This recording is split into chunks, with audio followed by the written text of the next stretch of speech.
Hello, welcome to Topper Machine. I'm Josh Topper, and today's job we are going to finish up the new tool holder for the Maury vertical slaughter. So here is where we left off. This is the tool holder as we finished it in the last video, and that goes up here in the ram where the original tool holder is, which is too long to allow me to have the stroke I need for the longer parts I've got coming in. So what we're going to do is we're going to take the excess material that I cut off of this bar when we machined it, and we're going to turn that into the rest of our tool holder. So let's get that in the bandsaw, trim it down to size, and get started.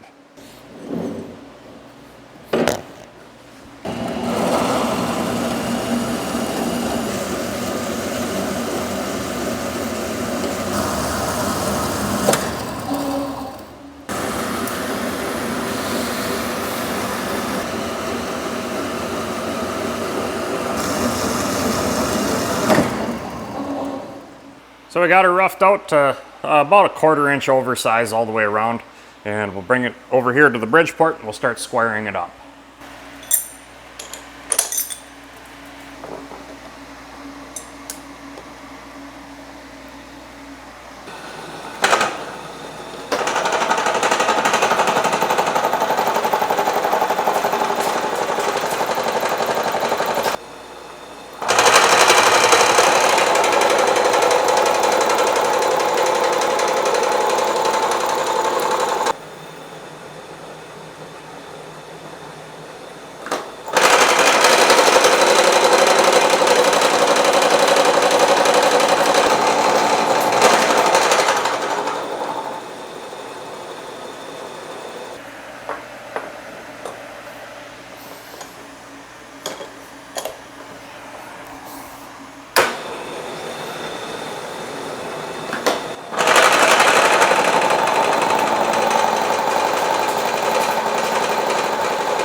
Well, now that I got my top and bottom where I want them, now I'll do the sides and we'll square it right up. And I'm just going to utilize the bottom of the vise. So I'm just going to pick a side to start on, and we'll clamp it in there. Just set her nice and flat in the bottom, clamp her down. And the 2 saw cut sides, I'm going to take a nice light skim cut, and then we'll take the rest off of the crusty side.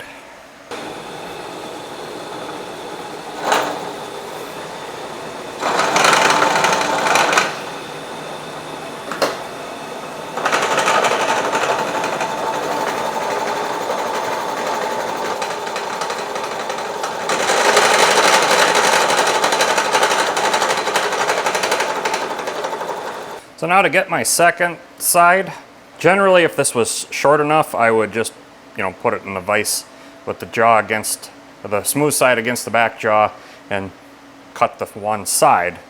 But because this is such a tall piece and I don't have a cutter that'll do that, we're going to do it this way. We'll put it in the vise, and what I'll do yet is throw a square up there on the other side of the vise over here and just check the straightness here, and then we should be good to go.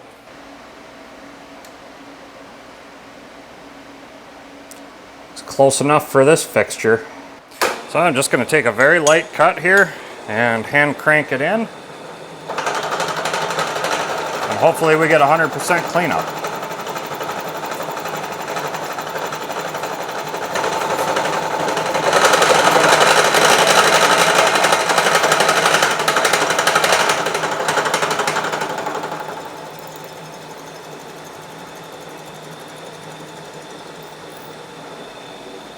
Perfect, 100% cleanup just on that. Now we'll get it out of there, I'll file it up, and we'll just check squareness with the square again.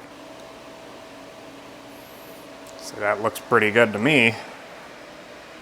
Now if I were doing this for a paying customer, I'd be doing things a lot differently, but Since it's my own project, that's perfect.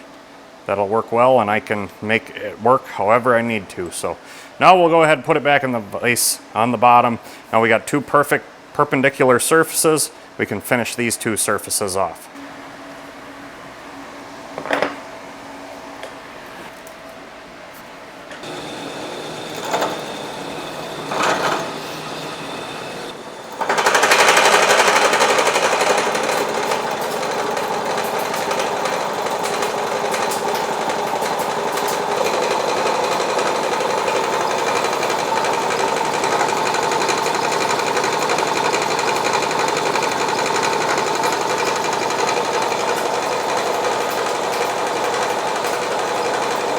So I'm just going to pull it out of there, just see how much more I got to take off. You know, I could measure this in the vise, but this is just so much more accurate.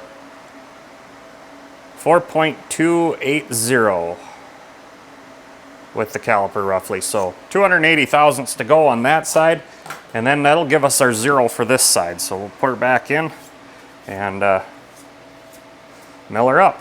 And always make sure you wipe out the bottom of your vise so you're not sitting on anything that you don't know about.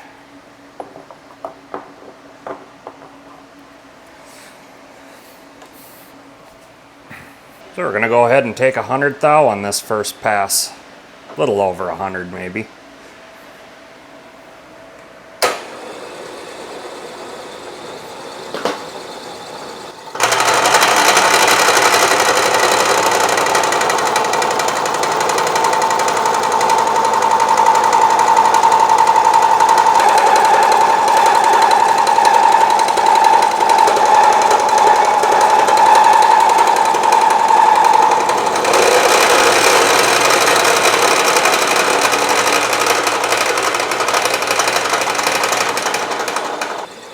A little chatter there, but not bad. We're going to take another 100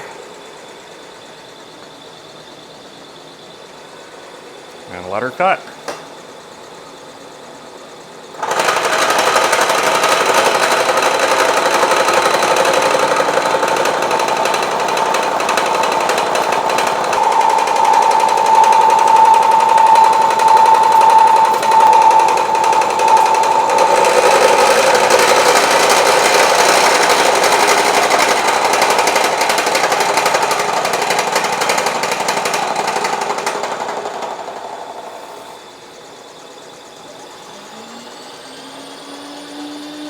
All right, since we got 80 to go, I'm gonna take 60 and then leave a 20 thou finish pass.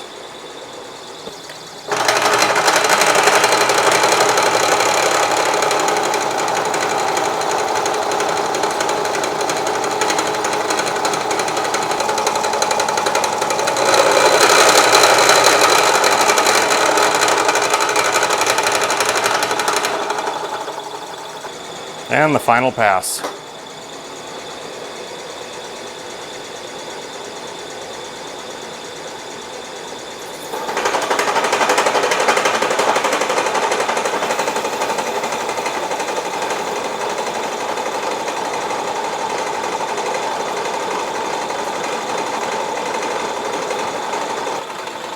Now I know a lot of you are probably going to beat me up of how hard I'm pushing these old machines. Well, I bought them, I paid for them, and when you're in business for yourself, time is money. You push your equipment to the limit, you make it work. If you break it, you fix it, you replace it, whatever. A machine is a consumable, and I have yet to consume one of these Bridgeports up. I've been doing this a long time, and I have never destroyed one. I've had to replace parts, but I've never destroyed one. So, machine is a consumable.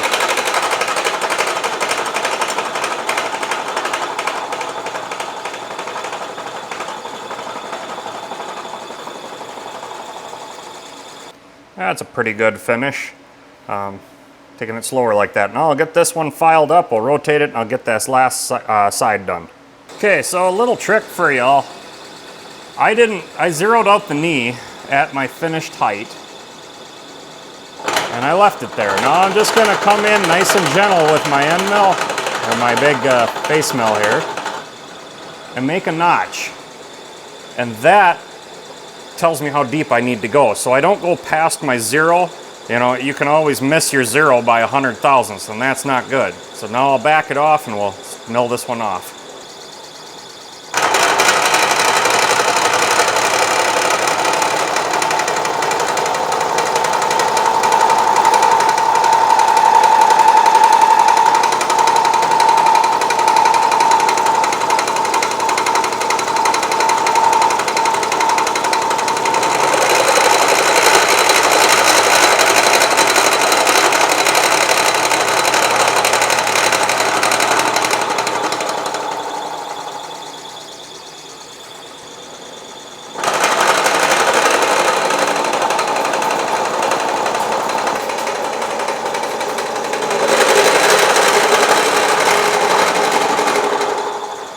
And here's our final pass.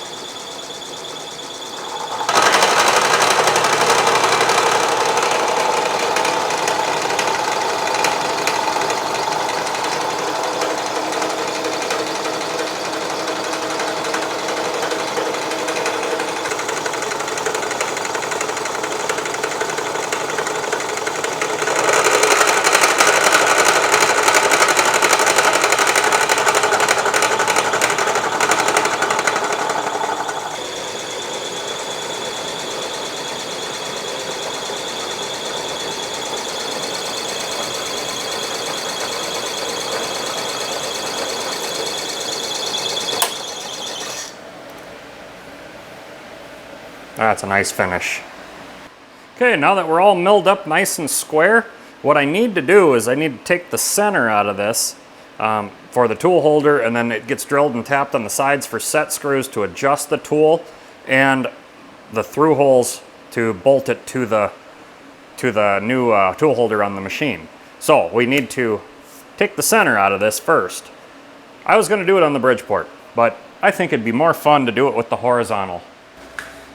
So I'll get my vise all cleaned up here.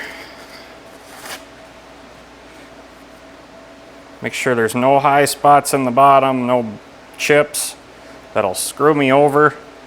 And we're going to clamp that sucker in there.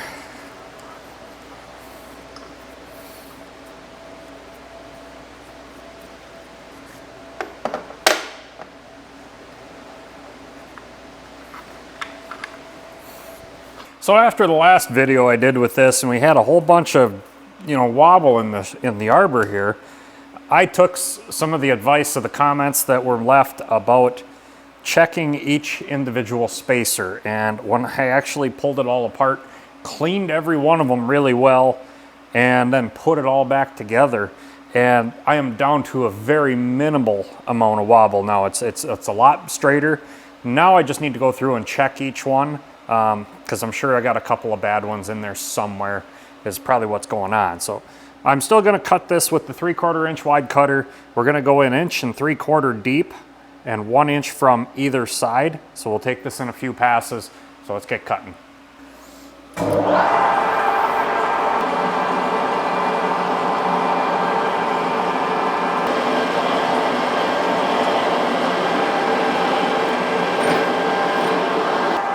All right, as you can see, I'm really struggling to get oil flow out of my pump, and I was having problems with this last time. Now I've already been digging in the sump. I'm getting some oil out, not enough to really push this as hard as I want to, but I got to get this job done. So I'm going to back off my feed rate. In fact, I think I'm going to slow down my RPM a little bit. I'm going to knock her down to 56. We'll get this job done. And then we're going to do a major upgrade to this mill, where I'm going to raise the height up. It is too short. And then we're going to go through the sump and clean this sucker out, because I'm pulling out some nasty stuff. But we'll get done with this job and get her fixed.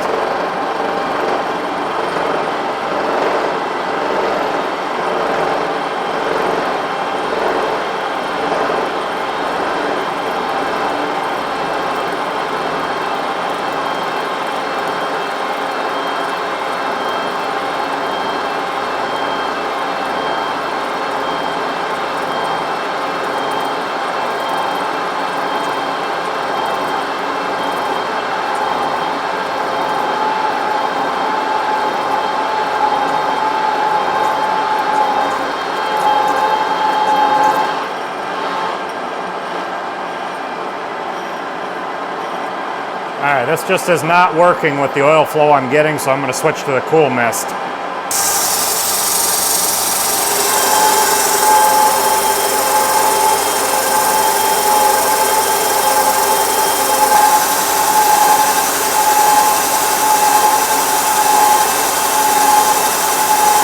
Alright, so I don't like the sound it was making, so I'm moving the cool mist to the other side to see if maybe I can get a little more coolant in there, better positioned, and we'll try this again.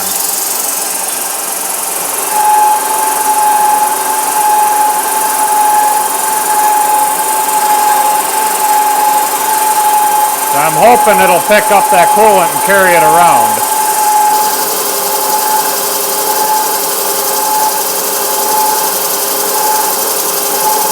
So we got through that cut. I'm still not happy with how the coolant's getting in there. I really wish I had the flood coolant with oil working.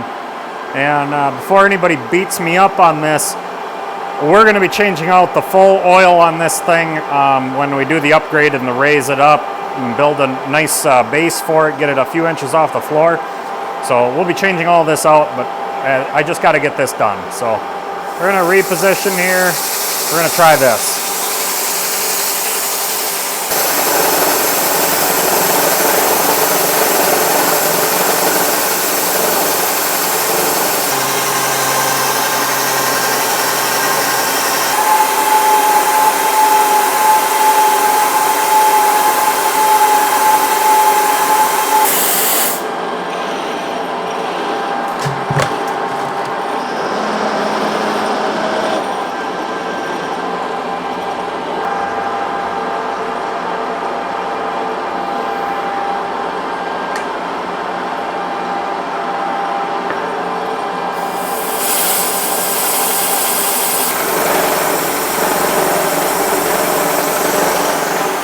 To be cutting pretty good. I just sped it up a little. I'm at 76 RPM and 2 3/8 inches per minute, and it seems to be taking that. I'll just feed a little more coolant at it.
Oh, crap, that ain't good.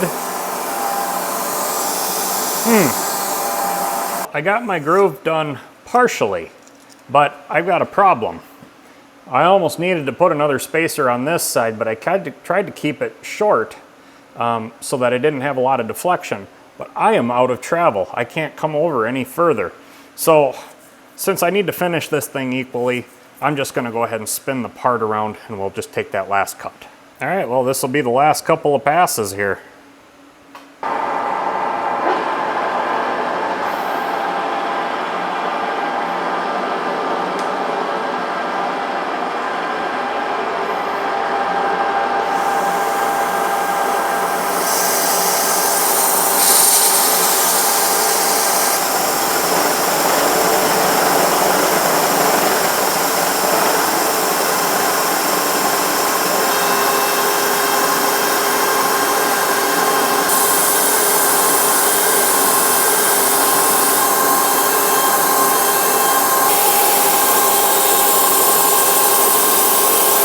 And this is our last pass on this.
Okay, we're over here in the Bridgeport. We're gonna find the edge of the part. I already located the back jaw here. I'm using a Wiggler edge finder. You just bring it in until it pulls off. And I always back it off just a touch. And come in at it a second time, watching the readout to get it as accurate as I can. And it looks like we're there. And then half of the edge finder over is 250, which you can program that into your readout. And now we'll find the locations of our 4 holes and drill them. So if you remember back to when I did this, the tool holder here, this is my sketch. I'm 1 inch off the bottom, 2 1/4 inch between the holes going vertically, and 2 3/4 inch apart this way, side to side.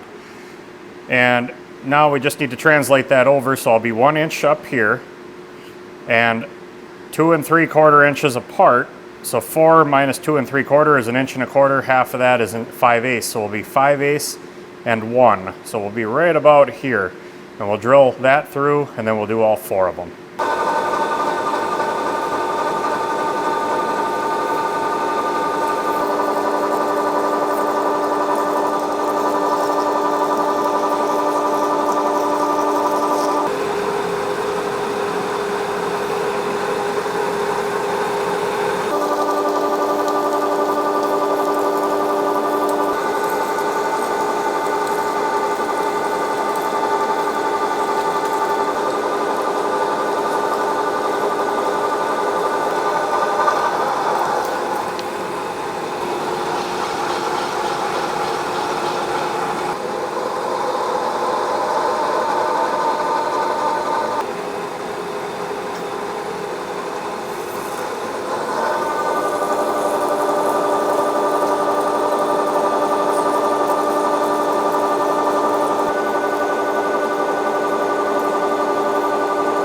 So I started drilling these holes with oil, and I decided to switch out to the anchor lube, and because I'm really liking this stuff. I actually am. It's very impressive. It doesn't make the smoke, it doesn't stink, and it cuts really well.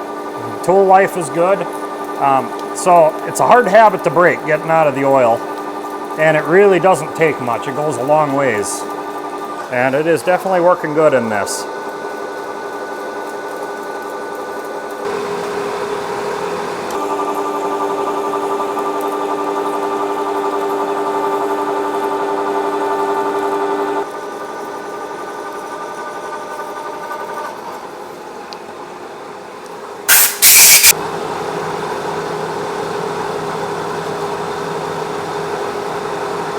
So I got a little carried away here, and I wasn't thinking. I'm trying to do this video and explain what I'm doing as I go, and I screwed up. And I drilled the holes in the wrong spot, and I caught it when I moved over here to drill this one. So now I have an end mill in here, a big 5/8 carbide end mill, and I'm just opening these up. So this side will be slots, this side will be holes. God, you know, I feel stupid. Stupid things happen, and you just gotta overcome it and keep moving forward. And instead of starting over, I'm just gonna fix it and make it work. Like I said, it's for myself, it's a tool holder, it isn't gonna matter.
All right, so I can't believe I did that. I was just not paying attention.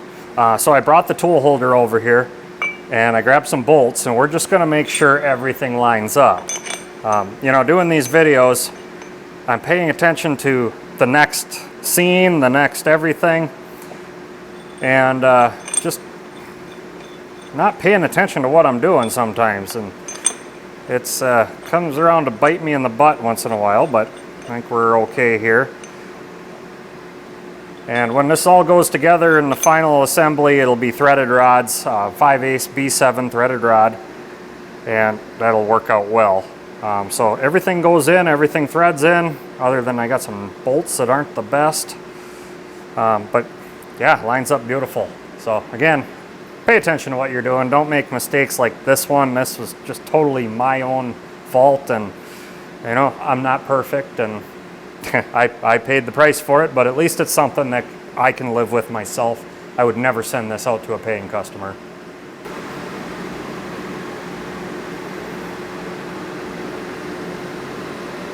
Now we're going to drill and tap through 1/2 inch for these set screws, which will help me align the cutter. So there'll be 2 holes on either side, drilled and tapped.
All right, let's do the final assembly and get this thing together.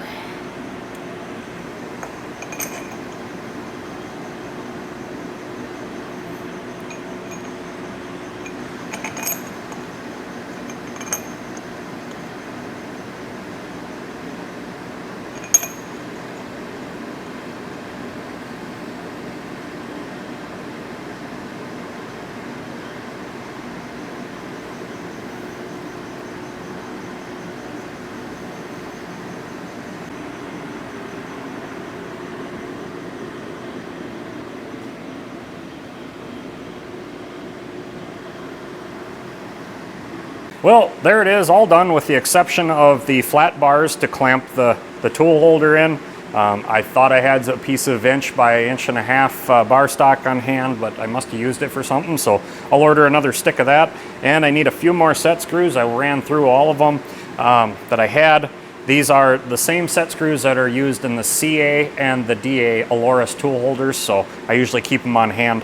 But with that, I'll get those done. The next video you see of this thing will be of it cutting a keyway, which may be a little while yet, but I got a lot of videos in the works. And you know, when you're doing this stuff, take your time, pay attention, and don't be distracted like I was and wasn't thinking and screwed this up, but it'll still work. It came out fine. If this was a customer's paying job, there's no way that would go out the door, and that would be scrap. I would start over, and that one is totally on me. That's just the way it is. I don't put out garbage like this for my paying customers. This is, and it's not garbage. It's still good. It's still usable for myself, but I would never send this out.